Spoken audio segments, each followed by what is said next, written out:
Olá pessoas, bom dia, bom dia.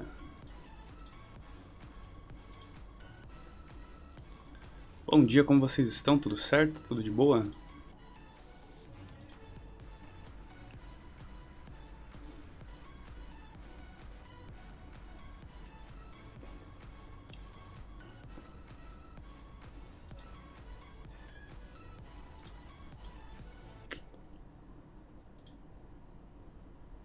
Hoje vai ser dia de estudar sintaxe de métodos.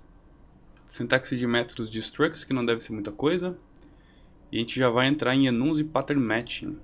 Já vimos alguma coisa sobre enums e pattern matching, mas nada muito a fundo, né?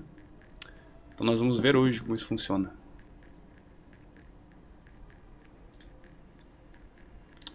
Vamos lá então, meus jovens.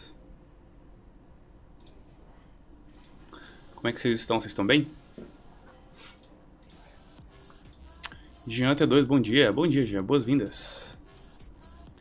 Você tá bem, meu caro?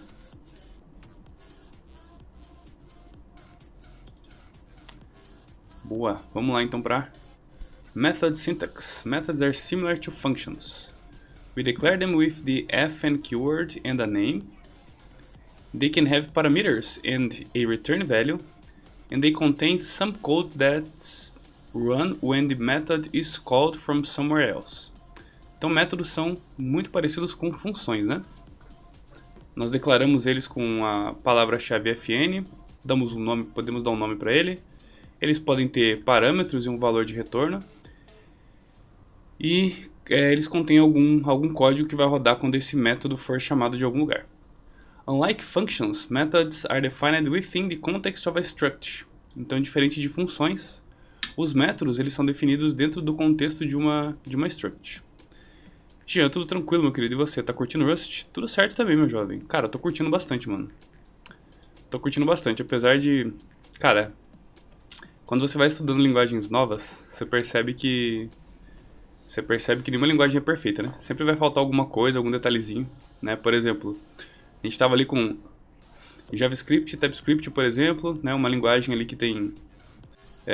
o JavaScript, pelo menos, né? Uma linguagem que tem tipagem dinâmica, não é uma linguagem compilada, falta algumas features ali na linguagem, mas você consegue fazer muita coisa, porque é uma linguagem é uma linguagem multiparadigma. Aí vem o TypeScript, coloca tipos estáticos na linguagem, já dá um up na linguagem. Então a gente já consegue escrever código um pouco mais seguro ali, apesar dele dar uns escape hatches ali que podem deixar o nosso código mais inseguro, mas por causa do JavaScript ele precisa desses escape hatches, né?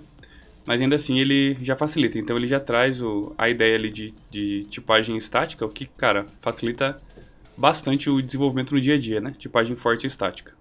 Aí a gente foi para o Elixir. Elixir também tem tipagem dinâmica, apesar de ter tipagem forte em alguns casos. Ele tem tipagem dinâmica também, o que não é tão legal, mas as outras features que ele tem são muito legais, tipo, tem um pattern match muito decente, um pipe operator que funciona muito bem, ter o esquema de você poder criar, de você poder fazer overload de funções e tal, ou você fazer pattern matching na criação das funções, assim como você faz em Haskell também, né? Então, cara, isso dá um up legal na linguagem, mas é uma linguagem de tipagem dinâmica. Aí a gente vem pro Rust, que o Rust é uma linguagem de tipagem estática também, então, cara, muito legal.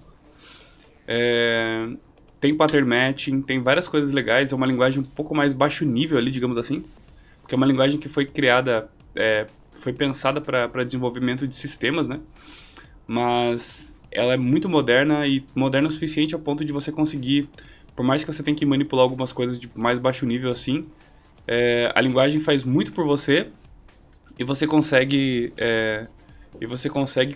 por causa do compilador da linguagem, fazer, cara, coisas muito legais. Só que aí você sente falta de algumas coisas. Por exemplo, ele tem um pattern matching bacana, mas não tem, por exemplo, um pipe operator no Rust. Eu tava pesquisando sobre isso e não sei se talvez em algum momento pode ter. Mas, cara, só dela ter tipagem estática e funcionar da forma como ela funciona. O pattern matching do Rust também é muito decente, mas eu acho que talvez eu sentiria falta de um pipe operator, saca? Mas assim, cara, eu tô curtindo bastante, mano. Eu tô curtindo bastante mesmo. A hora que a gente entrar aqui na parte dos projetos, de começar a criar pequenos projetos, acho que vai ser bem interessante. Jean T2, tô aprendendo C Sharp e TS na marra, no trampo, e tô curtindo o TS C Sharp. Legal, mano, muito bom. O TS é muito parecido com o C Sharp, porque foi muito inspirado no C Sharp, na verdade, né? Mas o legal é que no JavaScript você não, ou no TypeScript, né? Você não precisa necessariamente escrever as coisas orientadas a objetos, né? Você pode usar multiparadigma no meio do seu projeto ali, né? Isso é bem legal. Panteão, bom dia, Panteão, boas-vindas. Outra vida, linguagens estáticas. São, cara. É mesmo, bicho. Linguagem com tipagem estática é outra vida, mano. O compilador te ajuda mesmo, cara. Isso é muito bom, cara. Renan Alves, bom dia, Renan, boas-vindas. Alex, bom dia, Static Type é amor. Pois é, cara. Eu tenho preferido mesmo, cara, linguagens com tipagem estática. Apesar do Elixir ter tipagem dinâmica, sei lá. Quem sabe no futuro pode surgir uma linguagem aí que rode em cima do Elixir, né? Que transpile pra Elixir ou compile pra Elixir, sei lá. E aí tem a tipagem estática, né? Vai saber. Se eu não me engano já tem até, inclusive, né? Uma linguagem que, na verdade, ela compila pra Erlang, assim como o Elixir. Mas ela é mais... Ela tem tipagem estática, né? Ela leva as coisas mais pro lado funcional mesmo. Presida, bom dia, salve. Será que rola fazer API REST e microserviço com Rust? Rola, cara. É exatamente por isso que eu quero aprender Rust. Esse é um dos maiores motivos. Inclusive o Jefferson da Linux Tips, ele tem vários cursos ali de... Vários cursos gratuitos, principalmente, sobre infra e tal. E aí, cara, possivelmente a gente vai estudar com algum desses cursos aí online, ao vivo aqui nas lives, né? Pra gente ver. Porque a minha ideia principal de aprender Rust é pra utilizar com serverless, né? Ó o Linux Tips aí. Falou dele, apareceu. Bom dia, Linux Tips. Como é que você tá, meu jovem? Jefinho. Ô, louco, invoquei, já apareceu. Caraca, hein? Bom dia, mano. Boas-vindas, cara. Como é que você tá? Tudo bem? Então, eu tava falando aqui que você tem vários cursos ali falando sobre infra, vários vídeos no YouTube principalmente, falando sobre infra e tal, e AWS. Cara, um dos motivos de eu estar estudando o Rust é exatamente para tentar usar com serverless, porque eu vi que o Rust funciona muito bem com isso, né? O Elixir eu deixei meio de lado porque ele não foi pensado para trabalhar com serverless, até porque a ideia dele é rodar no servidor próprio mesmo, né? Para ele fazer todo o gerenciamento de processos e tal. Mas aí eu quero utilizar o Rust para fazer APIs mesmo, ver o quão difícil vai ser isso ou não. E ver se faz sentido, né? Porque tem alguns projetos que eu quero fazer com serverless. E aí o conteúdo do Jefinho aí vai ajudar bastante a gente. Muito bom, mano. Tamo junto, cara. Pô, boas-vindas, Jefferson. Jean, vai ir pra tropa do Java? Não vou pra tropa do Java não, mano. Vou ficar aqui no Rust mesmo, tá suave. Valeu pela lembrança. Que isso, cara. Tamo junto demais, mano. Tamo junto demais. Teu conteúdo é sensacional, cara. Curto muito teu conteúdo. Quando eu posso acompanhar as lives, eu acompanho. Quando não dá, eu vejo os vídeos no YouTube. Inclusive pra galera que não... Por acaso não conhece, acho difícil. Que não conhece o Jefferson ainda Linux Tips. Ele faz lives na Twitch aqui, cara. Ele faz uns mutirão de DevOps, cara, que são muito bons, mano. Conteúdo muito, muito absurdo e de graça, cara. Então, pra quem não segue ele aí, ó, por gentileza, façam um favor a vocês mesmos e sigam. Muito bom, cara. E aí, cara, essa é a ideia, presida. A ideia é tentar fazer isso mesmo, né? Tentar fazer APIs e tal. Essas paradas aí com o Rust, né? Pra ver até onde a gente vai. Valeu demais, tamo junto, cara. Eu que agradeço. Eu que agradeço o conteúdo que você compartilha com a comunidade, mano. Você faz um baita de um trabalho, cara. Parabéns mesmo pelo teu trampo. Parabéns mesmo, mano. É louvável o que você faz. Muito bom, cara. Muito bom. Show de bola, povo. Tamo junto. Então, diferente de funções, métodos são definidos dentro do contexto de uma struct, ou enum, ou uma trait de objeto, which we cover in chapter 6 and 17 respectively. Então, nós vamos ver sobre traits, né? Nos capítulos 6 e 17, né? Enums e traits. Então, enums nós vamos ver já. E traits nós vamos ver no capítulo 17. Vini Caval, salve, bom dia, meu caro. Como você tá, tudo bem? Boas-vindas. And their first parameter is always self, which represents the instance of the struct the method is being called on. E o primeiro argumento dos métodos sempre é o self, que deve ser parecido com o this no JavaScript, ou em outras linguagens orientadas a objetos, né? Que representa a instância da struct do método que foi chamado, né? Então vamos lá, define methods, vamos ver na prática como é que isso funciona. Damião Félix, bom dia Damião, boas-vindas. Let's change the area function that has a rectangle instance as a parameter and instead make an area method defined on the rectangle struct as shown in listing 513. Tá, então a gente vai fazer uma alteração ali na nossa função area, que nós já tínhamos criado ontem, né? Então nós criamos aqui uma struct rectangle, passamos o derive debug ali para a gente conseguir utilizar para a gente conseguir exibir essa struct no console, no stdout aqui. Aí assim a gente consegue exibir, apesar que o debug ele usa o std error, né? Ele usa a saída padrão de error, não a saída padrão de... a saída padrão, no stdout, né? Ele usa o std error. E o println usa o stdout, né? Então pra gente conseguir exibir uma struct no nosso console aqui, no stdout do sistema, a gente vai utilizar o println, e para utilizar o std error, para visualizar no std error, a gente pode utilizar o debug, que a gente consegue fazer ter uma visualização mais decente ali da struct. E utilizando a derive debug aqui, em cima da struct, seria mais ou menos como se fosse uma... Como chama? Aquela sintaxe que tem uma arroba na frente? Putz, esqueci o nome daquilo, mano. Decorator. Como se fosse um decorator, né? Como se a gente decorasse a struct aqui para dizer que ele vai derivar de debug, para ele ter para saber como é que a gente pode construir uma visualização para a struct, né? Renalves, da Silk, por que seus cursos na Udemy são tão caros comparado a outros? O seu é mais completo? Então, cara, na verdade é porque quando eu comecei a fazer cursos, eles não estavam na Udemy ainda, tá?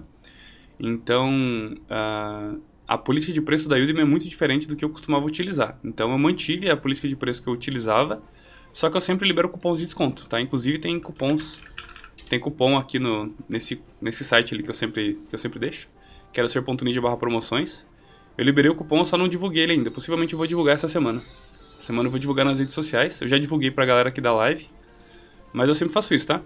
E além dos cupons, aqui no canal você consegue, você vai guardando, você vai ganhando Ninja Stars, né? Que são as estrelinhas aqui que você ganha por assistir as lives e por participar aqui do chat. Você vai ganhando pontos da Twitch e você consegue resgatar cursos também, tá? Então, os meus cursos eles estão para resgatar. Então, se você tiver pontos suficientes, que você vai assistindo as lives e tal, você consegue também resgatar pontos e mentorias, tá? Mas basicamente é porque, cara, a política de preço da Udemy é muito diferente de uma política de preços correta de curso, né? Tipo, a forma como eles vendem cursos ali é bem diferente. Então, eu coloquei na época, porque eu fui convidado a colocar meus cursos lá e tal. Na época não tinha muitos instrutores brasileiros. E aí alguém de vendas da Udemy entrou em contato comigo, perguntou se não queria colocar meus cursos lá e tal. E eu coloquei pra ver como era a plataforma. Mas eu tô querendo sair de lá, tá? Tô querendo tirar os cursos de lá. Porque a plataforma não é muito legal, não. Apesar de ter algumas coisas legais na Udemy ali, pra instrutor eu acho que não é uma plataforma muito legal. Mas, cara, a ideia futuramente é fazer mais cursos gratuitos. Na Udemy eu não consigo fazer muito curso gratuito, porque eles só permitem cursos de 2 horas. Então, eu vou ter que, né, achar uma outra plataforma, uma outra forma de fazer isso. Porque eu quero fazer mais cursos gratuitos e os cursos pagos vão ser cursos, tipo, cursos mega completos, assim, né? Que eu quero fazer cursos, tipo, grandes e completos, que nem o de JavaScript, o de React ali, que eles são bem completos. E fazer cursos mais baratos e principalmente bastante cursos gratuitos, né? Essa é a ideia para um futuro próximo aí. Matheus, bom dia, Matheus. Boas-vindas. Como é que você tá, meu jovem? Você tá bem?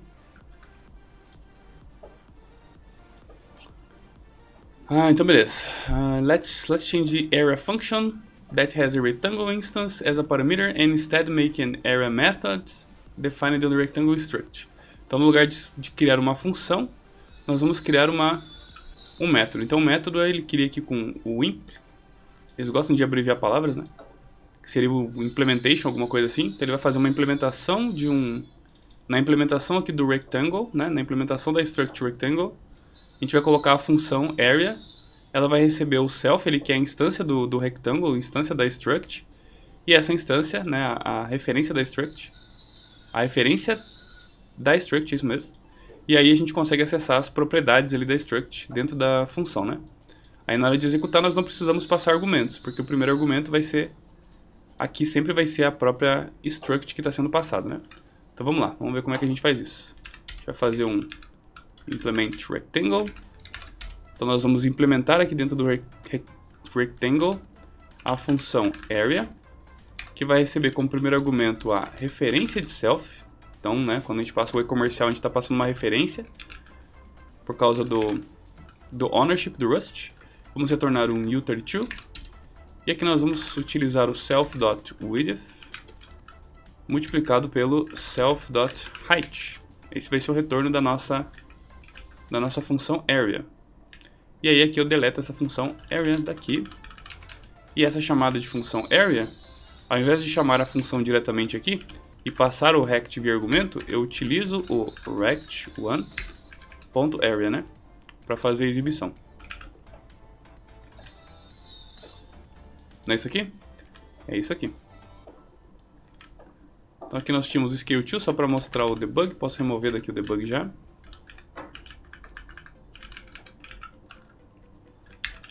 E vamos rodar o cargo run. Ele roda direitinho. Então aqui ele mostra a struct, rectangle, que nós estamos dando um debug aqui. E a área do retângulo é 1500 pixels quadrados. Então aqui ele mostra direitinho. Então aqui nós criamos um método para a struct, né? Uma função que ela está diretamente relacionada com a struct, né? Matheus, tudo bem e você? Tudo certo também, meu cara. Tudo certinho, mano. Rafael Lima Rocha, bom dia, Rafael, boas-vindas. Moisés, já chego ouvindo que você vai lançar cursos novos e gratuitos, muito bom, bom dia. Bom dia, Moisés, boas-vindas.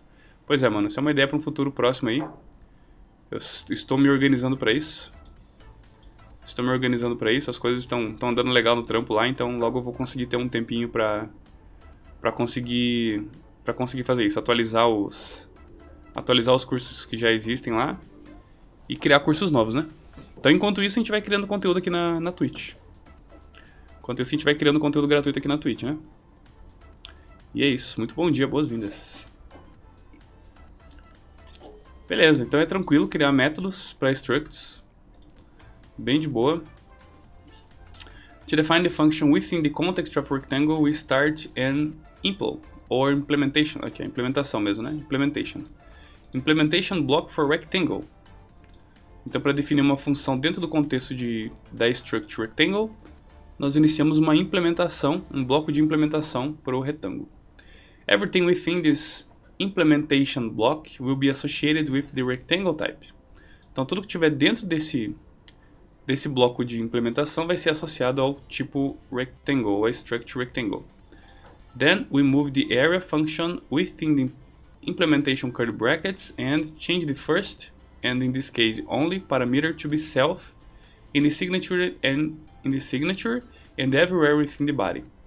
Então nós movemos a função area para dentro do nosso bloco de implementação e mudamos o primeiro argumento, que nesse caso vai ser único, para ele ser o self, né?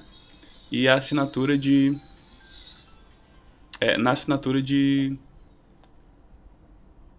na assinatura em todo lugar dentro do corpo, né? Então na assinatura da função e dentro do corpo da função. Renan Alves, tem muita gente que vende na Hotmart, agora não sei dizer se é melhor que a Udemy. Na Hotmart, a Hotmart é interessante, mas eu não gosto muito da plataforma deles. E a forma de pagamento deles é muito complexa, cara. Eu acho que você tem que fazer muito gerenciamento manual ali. Eu acho um pouco mais complexa. A vantagem da Udemy é que eles gerenciam toda a parte de pagamento, né? Eu não preciso me preocupar com nada. Então, deu um problema no pagamento, você vê direto com a Udemy. Eu não preciso me preocupar com isso, né? Então, por isso que eu quero fazer cursos gratuitos, que eu não quero me preocupar com pagamento, né?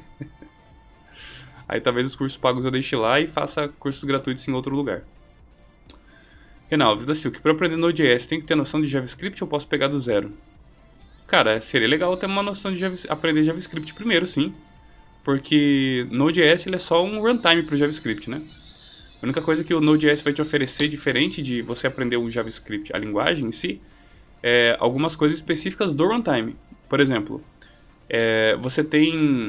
você pode rodar JavaScript em vários lugares. Você pode rodar no browser, você pode rodar no back-end com Node.js, né? E o back-end com Node.js você pode rodar em vários outros ambientes, como no ambiente mobile, por exemplo, etc, né? Então, mas basicamente vamos limitar ali a 2 ambientes, né? O ambiente do browser e o ambiente do back-end, do servidor. O browser, ele tem o que a gente chama de motor, né? Que é a engine, JavaScript Engine, que é o runtime do JavaScript para o browser, né? Ele é a engine JavaScript para o browser, é o que vai conseguir entender e fazer a leitura daquele código JavaScript, porque JavaScript não é compilado, né? JavaScript é interpretado. Então, basicamente, essa engine, ela consegue ler o seu código JavaScript do jeito que você escreveu, e o computador, ele não consegue entender o código JavaScript, ele não sabe, ele conhece 0 e 1 só, ele conhece só código binário. Então, o interpretador, ele pega em runtime, ou seja, no momento em que a aplicação está executando, então no momento em que eu abrir esse site aqui, se tiver algum código JavaScript rodando nele, é no momento em que eu abrir esse site, aquele código JavaScript do jeito que você escreveu vai ser parseado dentro daquela engine. A engine, ela vai parsear o JavaScript, vai entender o que você quer fazer com o JavaScript e vai passar por um processo de compilação interna ali, que vai compilar na hora para binário, que vai fazer com que o navegador ou o sistema operacional entenda o que você queria fazer com aquele código JavaScript. Então vai converter esse código JavaScript para a linguagem da máquina. E essa engine, ela te oferece algumas coisas que são específicas do ambiente do browser. Por exemplo, te oferece a Window, te oferece a DOM API, te oferece a Fetch API, ela te oferece a API a History API, né, que é a API para navegação. Ela te oferece a API de Canvas, ela te oferece várias APIs web, né, que você tem disponível apenas na web, apenas no navegador. Então, essa engine é que te disponibiliza essas APIs para você utilizar com a linguagem JavaScript. O Node.js é a mesma coisa. O Node.js, ele não tem acesso a, por exemplo, a Canvas API, a Fetch API, a DOM API, etc. Se tiver acesso a essas implementações, foi uma implementação que foi escrita especificamente para o runtime do Node.js, né?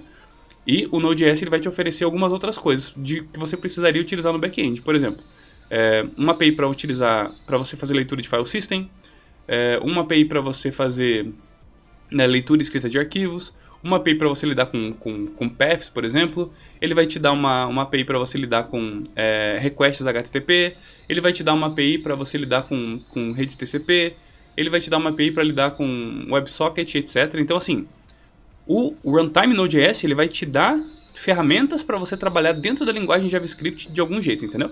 Então, é sempre importante você, sim, saber o JavaScript independente do ambiente que você vai trabalhar com ele. A ideia do curso JavaScript Ninja é exatamente essa, é mostrar o JavaScript, a linguagem, né? E aí, aprendendo a linguagem, você usa no browser, você usa no Node, você usa onde você quiser. Aí você só precisa aprender essas APIs que você vai ter acesso desses ambientes específicos, sacou? É basicamente isso. Então tá. In main, where we called the area function and passed rect1 as an argument, we can instead use method syntax to call the area method in our rectangle instance. Entendi, valeu pela dica. Boa, tamo junto, mano. Tamo junto, Renan.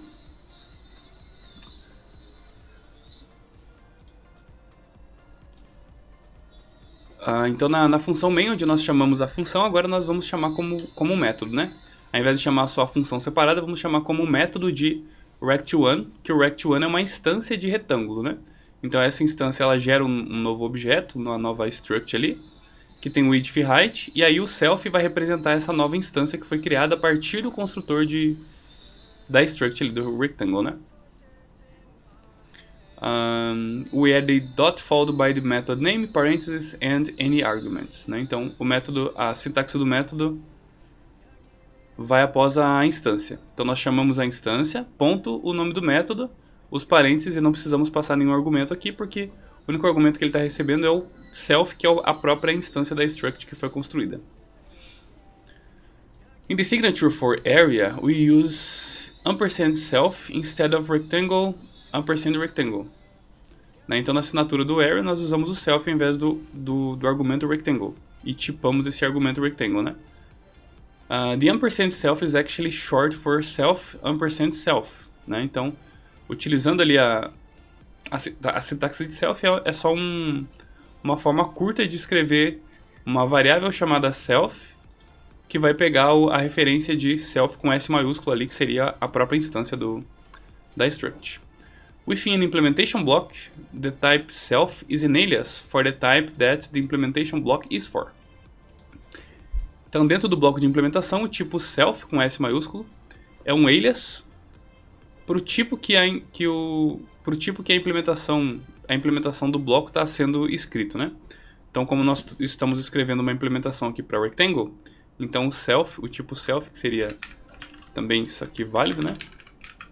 Esse tipo self ele está representando uma instância dessa struct que vai ser construída em algum momento, né? Então, quando ela for construída, nesse caso aqui, quando nós criamos a instância de Rectangle, essa instância foi passada para a variável rect, e a referência que foi passada aqui para a variável rect está sendo representada aqui pelo self, que dá para usar essas duas sintaxes, né? Methods must have a parameter named self or type self for their first parameter, so Rust lets you abbreviate this with only the name self in the first parameter spot. Então os métodos eles podem ter um parâmetro nomeado, que pode ter qualquer nome, né? Parâmetro nomeado self, que é o que nós estamos utilizando aqui, ou do tipo self, né? Do tipo self para o primeiro parâmetro. Então o Rust ele permite a gente abreviar isso utilizando somente self no lugar ali. Note that we still need to use the ampersand in front of the self shorthand to indicate this method borrows the self instance, just as we did in rectangle ampersand rectangle. Então note que nós continuamos precisando do ampersand do e-comercial ali na frente da variável self para indicar que esse método empresta a instância do self, assim como nós fizemos com o retângulo, né? Então nós não estamos tomando a ownership desse cara aqui. Poderíamos tomar a ownership se nós retornássemos ele direto, né? Mas, como nós não estamos retornando, então nós vamos somente utilizar um empréstimo aqui desse método, né? Methods can take ownership of self, borrow self mutably as we've done here, or borrow self mutably, just as they can any other parameter, né? Então, os métodos eles podem tomar a ownership do self, eles podem emprestar o self de forma imutável, assim como nós fizemos aqui, ou a gente pode fazer um empréstimo do self de forma mutável, que seria utilizar o emut aqui, né? Só que faria empréstimo do self de forma mutável, só que aí eu teria que fazer também a minha variável ser mutável para poder fazer essa utilização desse cara aqui, né? Então eu poderia fazer uma mutação ali na struct, nessa instância da struct, desde que essa instância ela seja mutável, né? We've chosen ampersand self here for the same reason we use ampersand rectangle in the function version. We don't want to take ownership, and we just want to read the data in the struct, not write to it. Então nós escolhemos aqui a versão imutável de self, pelo mesmo motivo que nós escolhemos lá na função area a função imutável também do rectangle. Porque nós não precisamos da ownership desse cara, nós não queremos mudar o valor dessa struct, nós queremos apenas ler o valor da struct e não escrever nele, né? If we wanted to change the instance that we've called the method on as part of what the method does, we'd use emut self as the first parameter. Né? Então, se nós quiséssemos alterar a instância que nós estamos chamando no método, como parte do que esse método faz, nós usaríamos o mut self ali como primeiro argumento. E aí nós estaremos dizendo que esse método ele faz uma mutação na instância. Having methods that takes ownership of the instance by using just self as the first parameter is rare. This technique is usually used when the method transforms itself into something else and you want to prevent the caller from using the original instance after the transformation. Bom dia, Kashi. Boas-vindas, meu jovem. Como é que você tá, meu jovem? Sonhei com o Reiscript, irmão. Que isso? Como assim, cara? Tá assim já, Kashi? Bom dia, mano. Como é que você tá? Saudade de tu, bicho. Saudade de tu, meu querido. Você tá bem?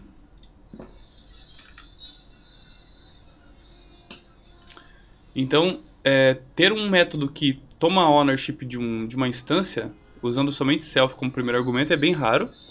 E essa técnica normalmente é usada quando o método ele vai transformar a instância em alguma outra coisa e quer prevenir que quem está chamando aquele método não utilize mais o valor anterior, né? Utilize somente o novo valor depois da transformação. Tô me indo assim, o que você? Como tá os estudos de Rust? Tá indo legal, cara. Tá indo muito bem, mano. Estamos curtindo bastante Rust. O Rust tá Tá sendo bem legal. Apesar de faltar algumas coisas ainda, eu já vou reclamar de toda a linguagem, né? Mas Rust não tem Pipe Operator. Mas, cara, apesar de não ter Pipe Operator, eu acho que ainda é melhor do que ser uma linguagem com tipagem dinâmica.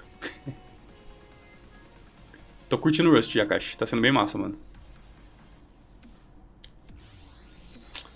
The main reason for using methods instead of functions, in addition to providing method syntax and not having to repeat the type of self in every method signature, is for organization, né? Então a razão principal para usar métodos no lugar de funções, ao invés de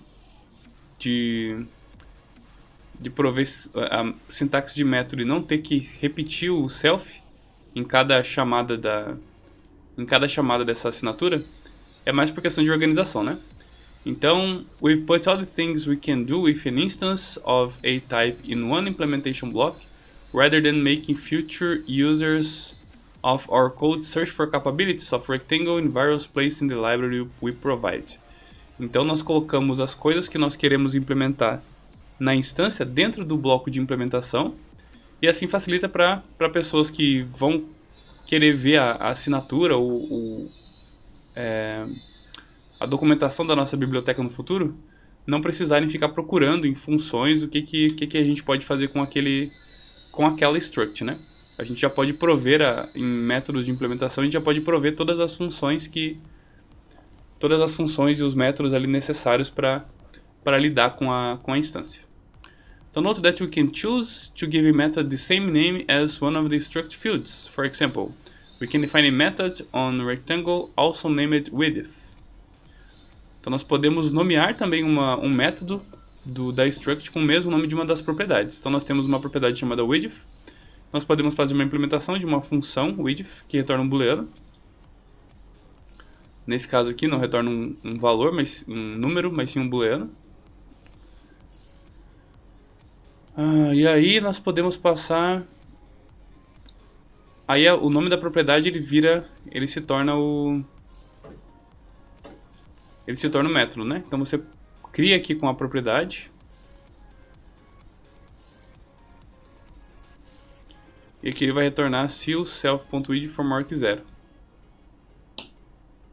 Tá, não sei se entendi muito bem. The rectangle has a non-zero width. It is... Aqui ele vai mostrar o width ou vai mostrar o booleano?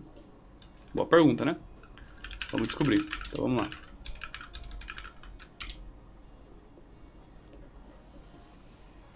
A caixa, entendido, Silco. Pois é, nenhuma linguagem é perfeita. Falando em pipe, tu viu que estão querendo adicionar types no JS, é isso? Vi, cara. O que acha disso? Já embutido no caso. Cara, eu acho que seria legal, mas... eu não sei se vai ser tão simples não, tá?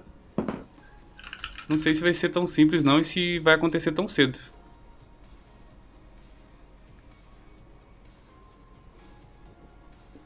Não sei se vai acontecer tão cedo, porque...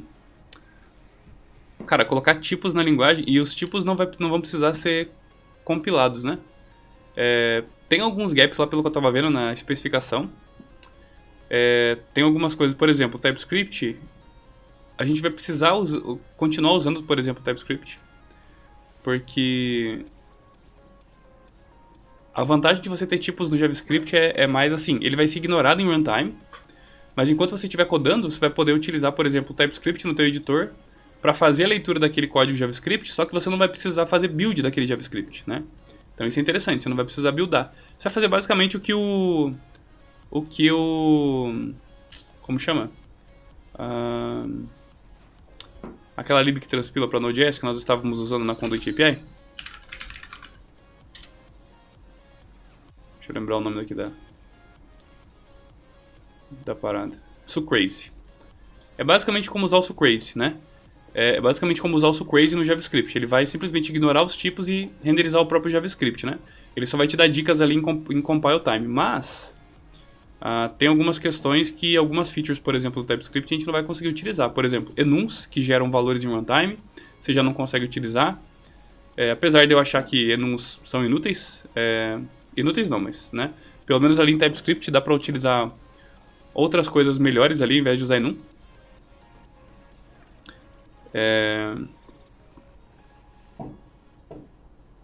Moisés, se usar os parênteses é a função, se não é valor? Ah, entendi. Mas e como é que você faz pra você passar, por exemplo, uma referência?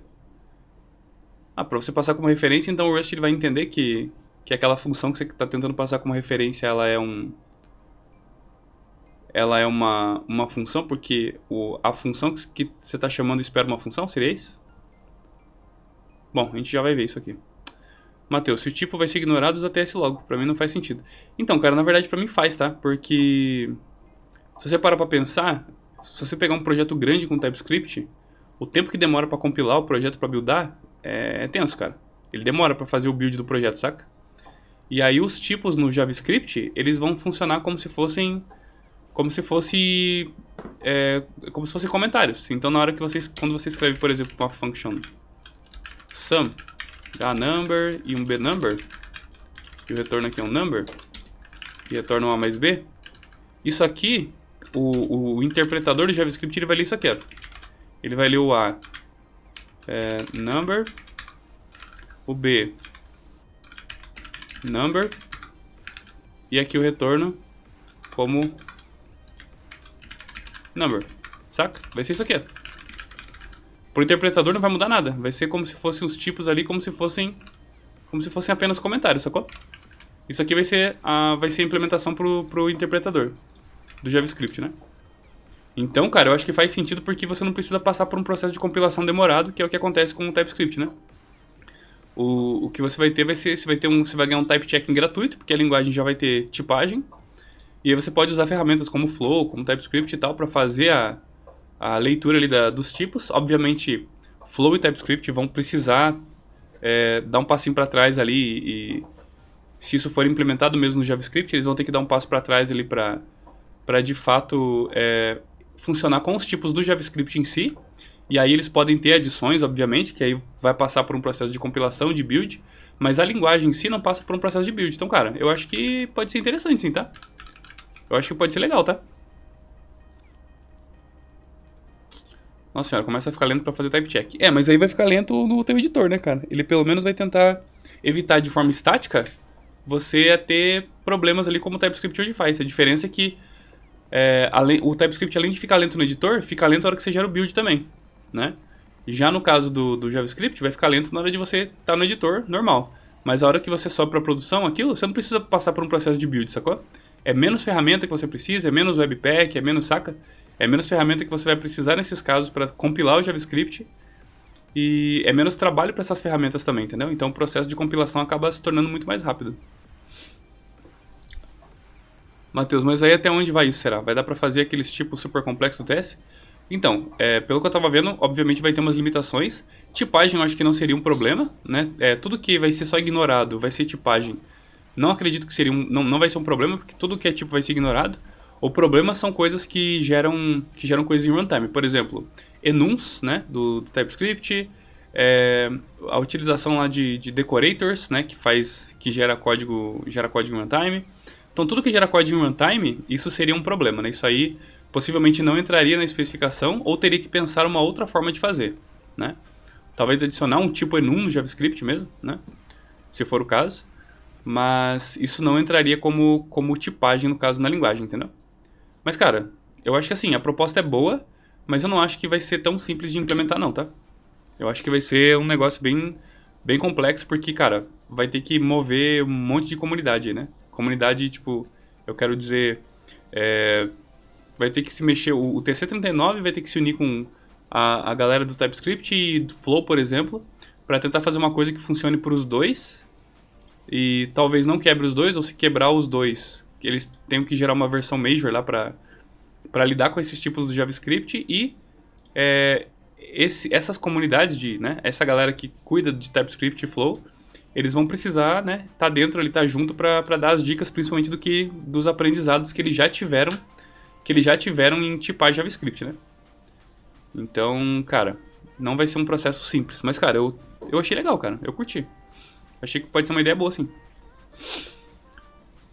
João, mas a lentidão também depende da ferramenta de build que você está usando, né? Ah, mais ou menos. Eu tô falando mais do TypeScript puro, João. Se eu usar o TSC, por exemplo, ali pra compilar. O TSC, conforme o teu projeto cresce, ele vai ficando mais lento. Porque, cara, foi escrito em JavaScript, né, mano? Então, não tem muito o que fazer, né? É uma ferramenta de build escrita em JavaScript. Se fosse escrito, sei lá, em Rust, por exemplo, ou em OCaml, com certeza seria muito mais performática, né?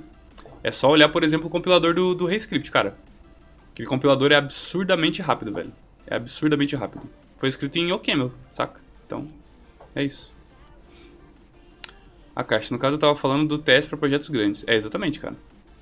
Vai ser complicado demais, o medo de dar merda é giga. É, pois é, mas assim... Da merda eu não diria que daria a caixa, sabe por quê? Porque isso vai funcionar só em compile time, sacou? Em runtime aquilo vai virar só comentário, então... Em runtime, cara, vai ser a mesma coisa. O máximo que vai acontecer é ele não conseguir te dar dicas suficientes pra você deixar o teu código tipado corretamente. Mas fora isso, cara, vai ser o mesmo JavaScript de sempre, entendeu? Não vai mudar nada. Matheus, tá em stage 0, daqui a 10 anos talvez a gente vê isso. Então, cara, não sei não, viu, Matheus? Não sei não, cara. Pode ser que a galera comece já a olhar pra isso, porque... Cara, como a gente tem ferramentas hoje... TypeScript hoje em dia tá tendo uma... Voltou, voltou?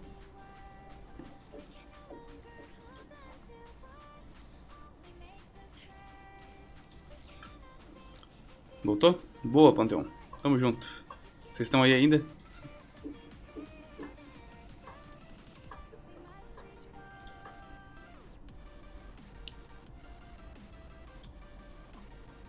Continua aí ou foram embora? Júnior, também me assusto. Bom dia, Júnior. Boas-vindas.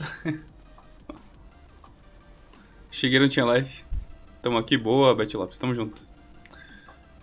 É, pois é. Começamos a falar de TypeScript ali, já...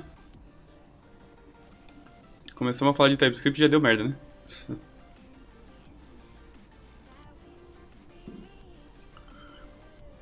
Moisés, vamos escrever tudo em Rust e compilar pra WebAssembly pronto. Pois é, cara, eu concordo. Com isso eu concordo.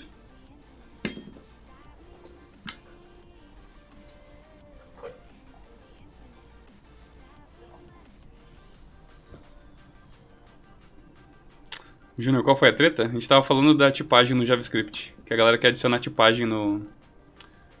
Tipagem na linguagem, né? Ao invés de...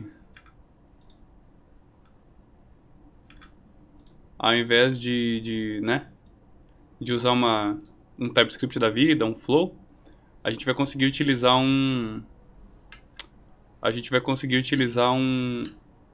a tipagem no JavaScript. Vai ser por compilador, tipo Redscript? Não, cara, vai ser na linguagem mesmo. A proposta é que seja colocado tipagem na linguagem e que ela depois se torne, em runtime, ela se torne como se fosse comentários, que o JavaScript ignore. Então você vai colocar em produção um código assim, ó. A number, B number, return A mais B. E aí em runtime que o interpretador vai entender é isso aqui, ó. Ele vai entender que isso aqui vai ser um comentário. Isso aqui vai ser um comentário, né? Vai se tornar um comentário, né? Junto com 2 pontos aqui no caso. Então isso aqui pro interpretador do JavaScript, ó, a tipagem vira um comentário em runtime. E aí você consegue utilizar um TypeScript da vida no seu editor, só no seu editor, para você conseguir ganhar o type checking aqui. Entendeu?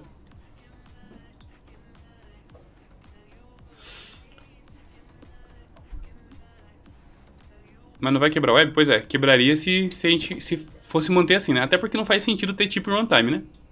Tem necessidade nenhuma ter tipo static em runtime. Então, o tipo ele vai ser entendido só como um comentário ali, né? Mas era sobre isso que a gente tava falando, mas não vou ficar falando muito porque já travou meu PC aqui só de eu ficar falando. Inclusive, você conseguiu ver? Minha câmera tá bem em cima, né? Isso aqui que eu tava mostrando, tá? Seria basicamente isso aqui, ó. Você viu? Boa. Minha câmera tava bem em cima do código ali, né? Então, beleza. Vamos voltar ali pro Rust. Então, tá. Então, aqui ele tá mostrando como fazer o width, né? Vamos ver como é que isso aqui ficaria. Então, aqui nós temos a implementação do Rectangle. Poderia criar um fn width, que vai receber o self aqui, vai retornar um boolean. E o retorno vai ser se o self.width for maior que 0. Vai retornar um booleano, né?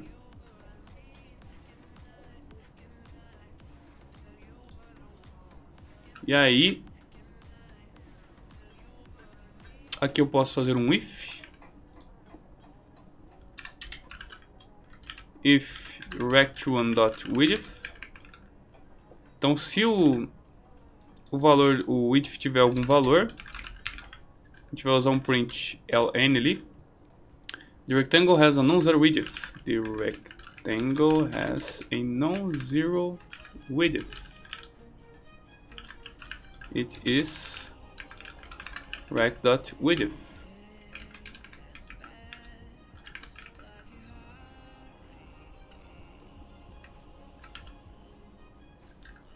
Rect1, né? Se eu botar pra rodar isso aqui,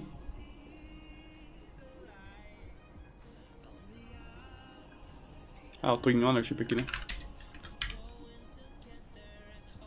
É aqui em rectangles. Cargo run. Aqui o retângulo tem um width de non-zero, o seu valor é 30. Ou seja, ele com os parênteses ele entende como uma função e sem os parênteses ele entende que é a propriedade. Interessante, eu só fico pensando como seria isso aqui para passar como referência, né? Como passar a referência da função. Renan, tá complicada a situação desse PC, hein? Pois é, mano. Pois é, cara. É que eu tava com muita coisa aberta aqui. Eu tava com muito App Electron aberto, eu tava com Slack aberto, eu tava com Discord aberto, eu tava com Telegram aberto, eu tinha aberto o Teams. Então, cara, é muita coisa. Mas eu não sei, cara, eu suspeito que é o processador, tá?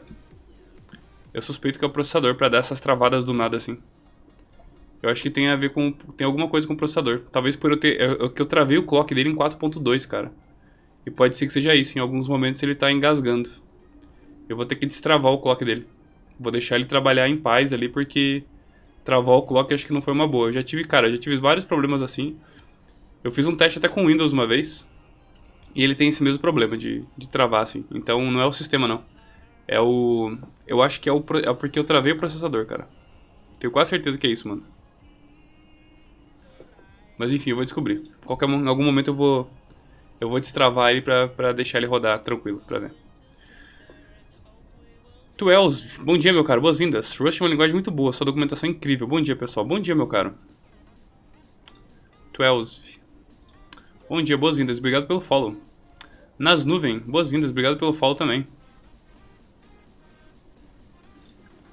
Bom, então beleza, então já vimos que a gente pode utilizar uma propriedade, um método com o mesmo nome de propriedade, que eles não se batem, né? Eles não se bicam ali. Here we are choosing to make the width method return true if the value in the instance's width field is greater than 0, and false if the value is 0. We can use a field within a method of the same name for any purpose. Então aqui nós escolhemos criar um método width que retorna um booleano, retorna true se o valor da instância, se o width da instância ele for maior do que 0, e false se o valor for 0, porque aqui nós temos um U32, né? Um unsigned integer. Então ele não vai deixar colocar um valor menor do que 0. Então se ele for 0, o width retorna false. Se ele for maior que 0, ele retorna true. In main, when we follow rect1.width with parentheses, Rust knows we mean the method width. When we don't use parentheses, Rust knows we mean the field width. Então é isso, né? Ele separa pelos parênteses mesmo, né? Akash, boa, tô indo pra dele. Boa live, tio da Silk, cobrado pela polícia do JavaScript. Começa a falar do TC39 e caiu. É tipo isso, Akash. Valeu, mano. Boa dele pra você, cara. Comecei falando do TC39 ali, mas nem tava falando mal, cara. Tava falando bem, inclusive. Só tava falando que eles iam ter bastante trabalho, né? Aí a live caiu. Muito bom. Often, but not always, when we give methods with the same name as a field, we want it to only return the value in the field and do nothing else. Então, normalmente, quando nós colocamos o nome do método com o mesmo nome do campo, nós queremos que esse método retorne o valor do campo e nada mais, né? Methods like this are called getters, and Rust does not implement them automatically for struct fields, as some other languages do. Então, esses métodos aqui que tem o mesmo nome da propriedade, nós chamamos de getters. Algumas linguagens implementam isso automaticamente, esses getters, mas o Rust não faz isso automaticamente, né? Você tem que criar o método de forma manual.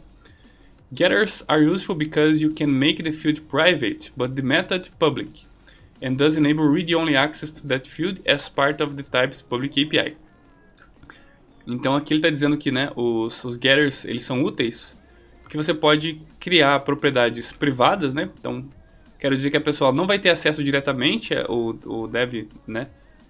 O código não vai ter acesso diretamente à propriedade, mas ele pode ter acesso ao método que retorna o valor da propriedade. Então, dessa forma eu não mudo, não tem como eu fazer uma atribuição a partir de um método, né? Eu não consigo fazer, por exemplo, se eu retornar aqui o valor de self.width, eu não conseguiria fazer, por exemplo, um rect1.width receber um novo valor aqui, né?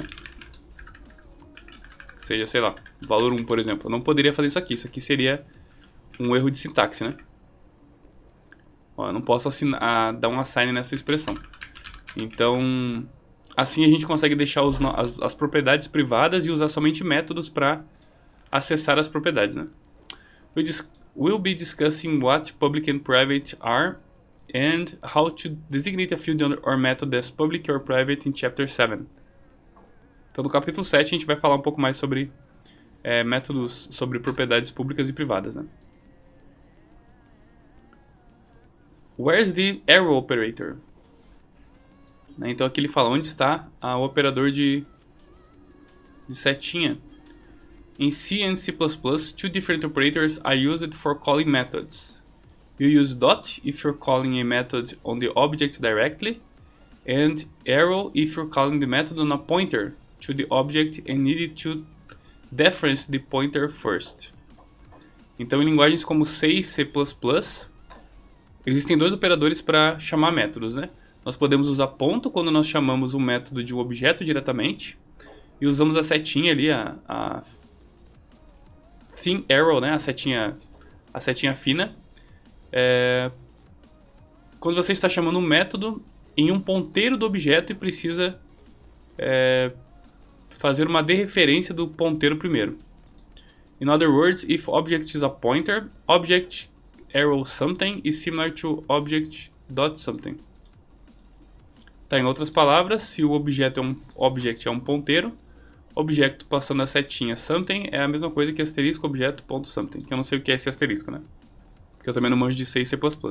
Então, Rust doesn't have an equivalent to the arrow operator. Instead, Rust has a feature called automatic referencing and dereferencing.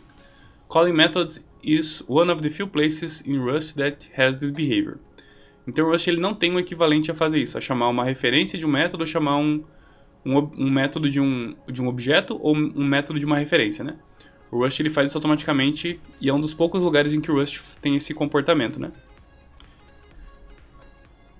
Junior, dá-se só uma dúvida aqui fora do Rust. Qual a diferença do draft, pull request e do normal? Qual a gente tem que enviar para colaborar com o projeto? O draft pull request você abre quando você não está pronto o teu pull request ainda para ser feito um code review. Então você abre ele como draft, né? Que seria como um rascunho ali, né? Você abre ele como draft para dizer assim, cara, eu vou deixar o pull request aberto, estou trabalhando nessa feature, mas ela ainda não está pronta, está em work in progress. E aí quando você termina a feature, que ela está pronta já para ser revisada, beleza, alguém pode olhar e pode revisar, aí você muda ela de draft para pull request normal, sacou? É basicamente isso, é só pra você dar visibilidade de quais features estão sendo feitas. Então, por exemplo, isso é bem legal em um projeto open source, por exemplo, onde tem, sei lá, tem uma issue lá que alguém tem que fazer uma implementação X. Alguém tem que colocar o exemplo lá da Conduit API, né? Tem que fazer a implementação HTTP do Node.js, né? Aí o Matheus, ele tinha começado a fazer a implementação, só que outra pessoa viu que tinha uma issue aberta, mas não sabia se o Matheus estava trabalhando nela ou não, né? Então, para o Matheus dizer que, estou trabalhando nessa feature, ele pode abrir um pull request, sei lá, fazer qualquer alteração simples, abrir um pull request como draft, para dizer assim, estou trabalhando nessa feature, mas não terminei ainda. A hora que eu terminar, eu mudo de draft para normal, entendeu? Saquei, só pra tipo falar, olha, eu já estou fazendo isso aqui. Entendi, beleza, é isso mesmo. Só para dar visibilidade mesmo. Às vezes você abre o pull request, ele não está pronto, então você pode abrir como draft. É isso aí, meu jovem. Here's how it works. When you call a method with object.something, Rust automatically adds in in ampersand, ampersand mute, or star, so object matches the signature of the method. In other words, the following are the same. P1.distance, passando a referência do P2. É a mesma coisa que usar a referência do P1, .distance, passando a referência do P2. The first one looks much cleaner. This automatic referencing behavior works because methods have a clear receiver, the type of self. Então esse primeiro ele é muito mais limpo visualmente falando, né? E essa referência, esse comportamento de referência automática funciona porque os métodos têm um receiver, né? Bem claro, né? Que é o tipo self. Ele tem quem está recebendo o valor ou quem é a referência daquele método já é muito claro por causa do self. Given the receiver and name of a method, Rust can figure out definitely whether the method is reading. Então, dado um receiver, né, que seria o objeto, e o nome de um método, né, então ponto o nome de um método, o Rust ele consegue descobrir se aquele método está sendo lido, né, utilizando somente o itself, porque ele vai ter lá no método o itself, se ele está sendo mutado, utilizando o mute-self, ou se ele está sendo consumido, né, se ele está utilizando só o self sem o ampersand ali na frente, para dizer que ele está pegando o ownership daquele valor. The fact that Rust makes borrowing implicit for method receivers is a big part of making ownership ergonomic in practice. Então o fato do Rust fazer o empréstimo implícito, empréstimo de método de forma implícita, é uma grande parte de tornar o ownership mais ergonômico na prática, né? E realmente, para a gente não precisar ficar passando uma referência e aí utilizar o nome do método, o Rust ele consegue descobrir porque a gente já diz aqui que o que a gente vai fazer com o self, né? Então o primeiro argumento a gente sempre vai dizer se a gente vai mutar o self, se a gente vai pegar a referência do self, ou se a gente vai tomar o ownership do self, né? Bom, muito bom.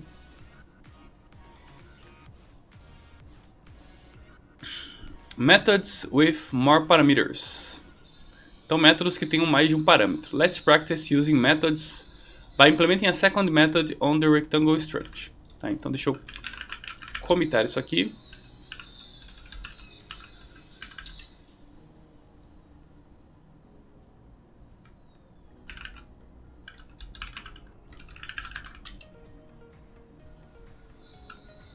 Tá, essa aqui é a implementação que eu não comitei.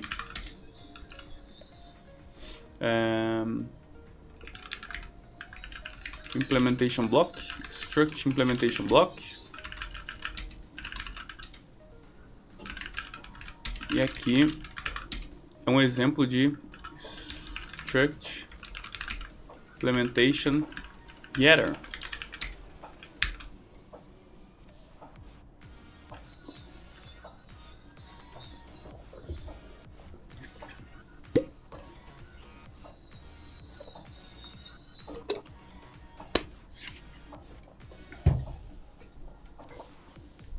Então vamos lá, let's practice using methods by implementing a second method on the rectangle struct.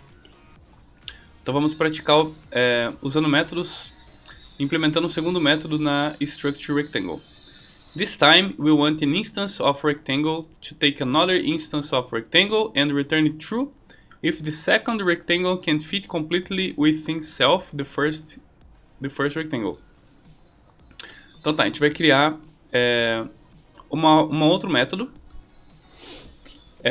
onde nós queremos uma instância do retângulo, onde nós vamos criar uma instância de retângulo. Esse método vai pegar uma instância de um outro retângulo e vai retornar true se esse segundo retângulo cabe completamente dentro da instância do primeiro retângulo, que seria o self, né? Então a gente vai ver se o width e o height do segundo retângulo eles são menores do que o width e height do primeiro retângulo. Otherwise, it should return false, né? Então, se for diferente disso, então ele retorna false. That is, once we defined can-hold method, we want to be able to write the program showing listing 514. Vamos tentar implementar sem olhar o resultado? Então vamos lá. Tem um let, vamos lá, vamos testar aqui. Tem um let rect1, que vai ser o 350. um let rect2 que vai ser 10 e 40. Então vamos criar aqui um rect2 rectangle que vai ter o width 10 e o height 40. E um let rect3 que vai ser um rectangle de width 60 e height 45.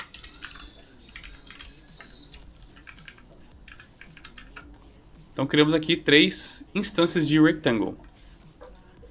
E aí nós vamos ter 2 print ln ali, né? Então deixa eu tirar esses caras aqui. Primeiro vai ser can rect1 hold rect2. Então can rect1 hold rect2. E aqui a resposta que vai ser o rect1 dot can hold, passando a referência de rect2. E vou ter um outro print ln aqui, can rect1 hold the rect3. Então can rect1 hold the rect3.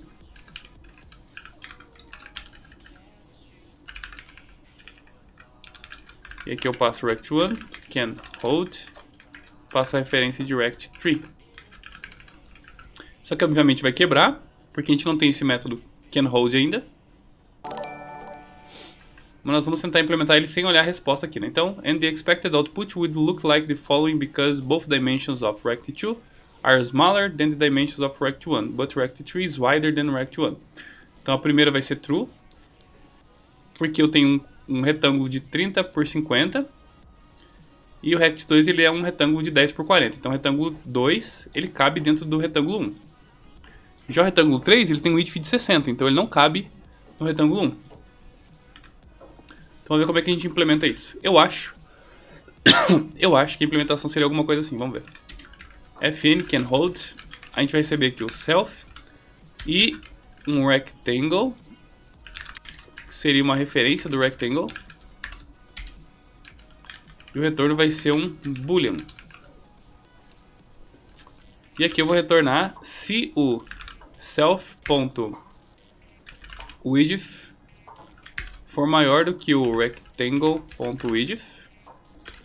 E não sei se dá pra usar o e assim. Acho que dá, né? E o self.height for maior do que o rectangle.height. Então os dois aqui tem que ser... Os dois aqui precisam ser true, né? Se o self-width for maior que o rectangle width e se o self-height for maior do que o rectangle height. Aí o rectangle cabe no self. Então vamos rodar um cargo run aqui. E aqui ele retorna um true e false. Então beleza. A implementação está certa, só vamos... Funciona, né? Só vamos ver se é isso aqui mesmo, né? Vamos ver se é isso aqui mesmo que a implementação. Então, we know we want to define a method, so it will be within the implementation rectangle block. The method name will be canHold, and it will take an immutable borrow of another rectangle as a parameter. Aqui, ó, canHold. Ele só chamou de order aqui. Foi exatamente a implementação que a gente fez, né? A gente só chamou de order. Só tem um nome diferente. Muito bom. The method name will be canHold, and it will take an immutable borrow of another rectangle as a parameter. Leibniz, obrigado pelo follow. SatBR1, obrigado pelo follow. Muito boas-vindas. Tuelzi, obrigado pelo follow. Boas-vindas.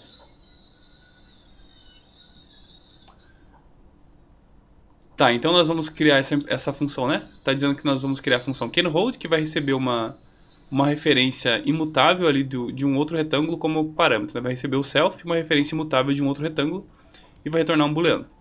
We can tell what the type of the parameter will be by looking at the code that calls the method.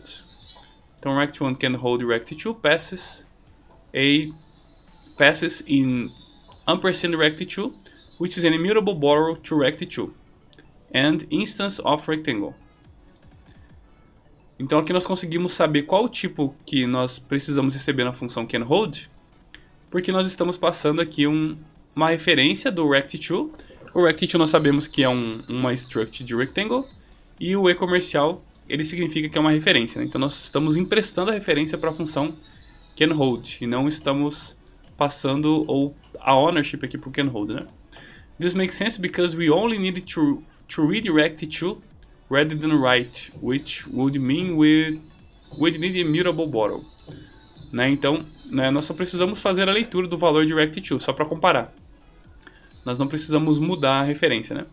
And we want main to retain ownership of rect2, so we can use it again after calling the canHold method. E nós queremos que a função main, ela mantenha a ownership do rect2, para que assim nós possamos utilizar o rect2 no futuro. The return value of canHold will be a boolean. Então, o retorno da função do método canHold vai ser um booleano. And the implementation will check whether the width and height of self are both greater than the width and height of the other rectangle. A implementação vai verificar se o width e o height do self são ambos maiores do que o width e o height do outro retângulo, respectivamente. Então, let's add new canHold method to implementation block from listing 513, showing in list 515. Então, nós vamos adicionar uma nova função, canHold, dentro do bloco de implementação do rectangle, da struct rectangle, e aqui a gente compara o self com o other do jeito que a gente fez. When we run this code with the main function in listing 514, we'll get our desired output. Então, assim que a gente executa essa função, a gente recebe o output que a gente esperava, né? Methods can take multiple parameters that we add to the signature after the self parameter, and those parameters work just like parameters in functions. Então, os métodos eles podem ter múltiplos parâmetros que nós adicionamos a assinatura depois do parâmetro self. Então, o self sempre vai ser primeiro. Nós não temos um elemento, assim como no JavaScript, por exemplo, em Java, onde nós temos um objeto implícito ali que seria o this, que é a referência daquela classe que nós estamos construindo. Aqui no Rust nós temos que implicitamente passar no primeiro argumento aqui o self para dizer se ele vai ser uma referência, se ele vai ser só um empréstimo, ou se ele vai ser ou se ele vai ter a ownership daquele valor, né? E aí a gente pode passar outros parâmetros assim como se fosse uma outra função normal, né? Muito bom, cara. Bem interessante, bem legal. Associated functions.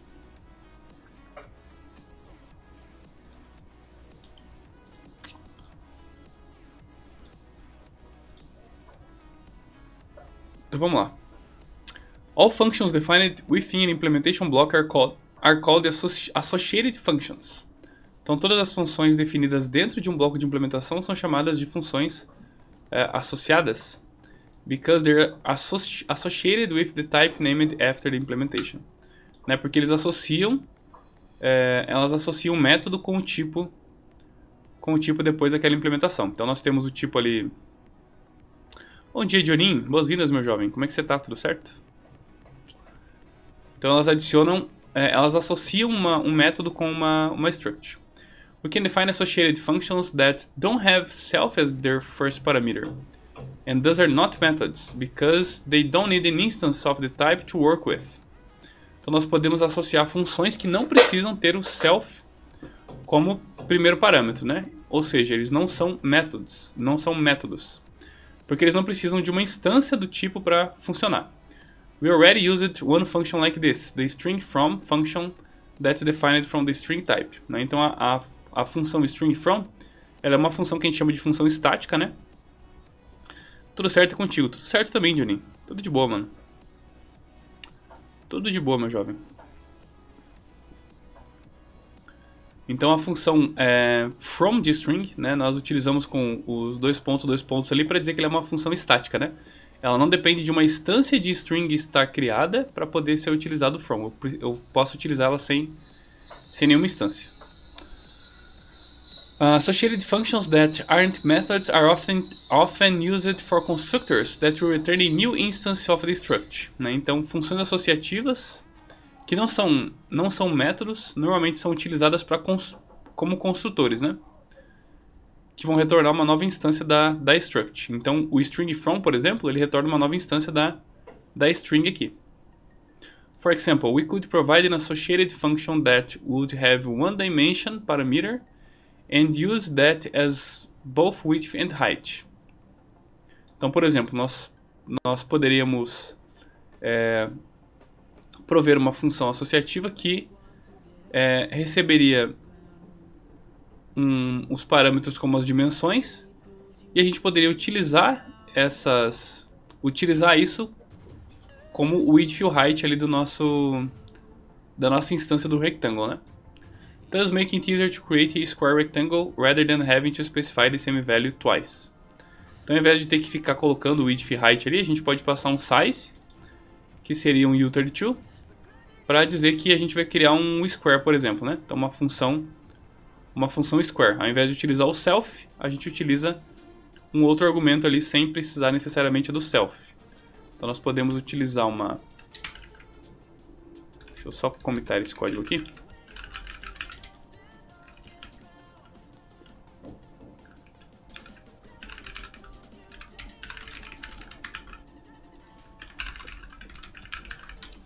O que a gente fez aqui? Aqui a gente criou... Ah, tá. Aqui a gente recebeu mais de um argumento, né? Então, method receiving more than... Receiving arguments. E aí eu posso criar uma função aqui que vai ser a função square, que vai receber um size, que é um U32, e vai retornar uma referência de rectangle. Então aqui eu posso retornar o rectangle passando o width, size, e o height passando também o size. Então esse aqui vai ser o retorno do square. E aí eu posso construir um square. Aqui eu poderia criar um let square, rectangle, square, passando 30, por exemplo. Aí eu vou ter aqui uma instância desse cara. Então eu posso usar um dbg aqui.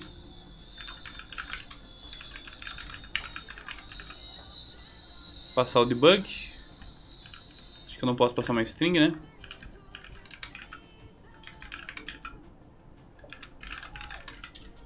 E aqui o cargo run, ele mostra o meu square aqui. Muito bom. To call this associated function, we use comma syntax with the struct name. Então, let sq rectangle, comma square, passando 3 is an example. Né? Então, o método estático, esse aqui é o que a gente chama de método estático, ele não depende da instância, e ele cria uma nova instância, então a gente pode utilizar com o dois pontos. Júnior, valeu galera, beijo pra vocês, depois nós topa, valeu Júnior, bom trampo pra você, meu cara, bom dia aí, tamo junto. This function is namespaced by the struct. The comma syntax is used for both associated functions and namespaces created by modules. Né? Então nós podemos utilizar tanto para funções associativas, para métodos funções associativas ou funções de um namespace, que nós ainda não vimos sobre namespaces, né? Multiple implementation blocks. Each struct is allowed to have multiple implementation blocks. For example, listing 515 is equivalent to the code shown in listing 516, which has each method in its own implementation block. Então eu posso criar vários implementation blocks e cada método ele vai estar num implementation block separado. Não preciso colocar tudo em um só, né? There's no reason to separate these methods into multiple implementation blocks here, but this is valid syntax. Então tá. Vou comentar isso aqui que vai ser associated function. E eu poderia criar essa associated function em um outro implementation.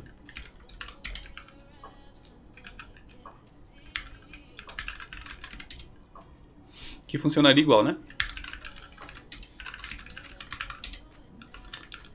Multiple implementation blocks. Aí eu posso colocar aqui normally is useless. Né? Normalmente é inútil fazer isso, mas funciona. We'll see a case in which multiple implementation blocks are useful in chapter 10.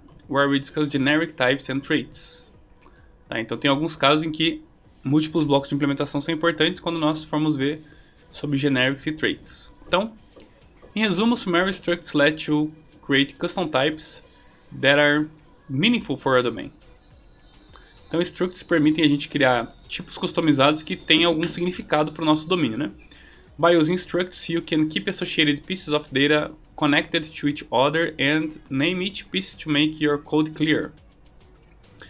Então, usando structs, nós podemos manter peças de dados conectadas, né? Peças que são relacionadas, conectadas a elas mesmas, né? E o nome de cada uma para deixar o nosso código mais claro, né? Então a gente consegue deixar as coisas que são referentes à mesma struct mais próximas, né? E implementation blocks, you can define functions that are associated with your type, and methods are a kind of associated function that let you specify the behavior that instances of your structs have. Então, blocos de implementação, você pode definir funções que são associadas ao seu tipo e métodos que são um tipo de associação que permitem especificar um comportamento a partir daquela instância da struct. But structs aren't the only way you can create custom types. Let's turn to Rust enum feature to add another tool to our toolbox. Então, enums e pattern matching, a gente vai entrar em detalhes, mas vamos ver amanhã, né? Agora é dia 8h20. Achei que daria tempo da gente ver isso hoje, mas amanhã a gente vê essa parte aqui de enums e pattern matching. Fechado?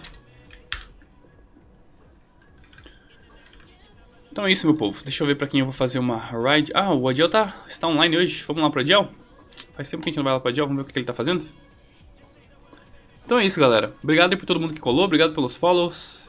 Amanhã a gente volta às 7 horas da manhã, estudando aqui sobre enums e pattern matching. E é isso aí. Valeu, Ponteu. Um abraço, meu jovem. Valeu, Matheus. Tamo junto. Valeu, Júnior. Valeu, Johnin. Valeu, Moisés. Valeu, até amanhã. Amanhã às 7 horas da manhã, hein? Abraço pra vocês, então, e falou!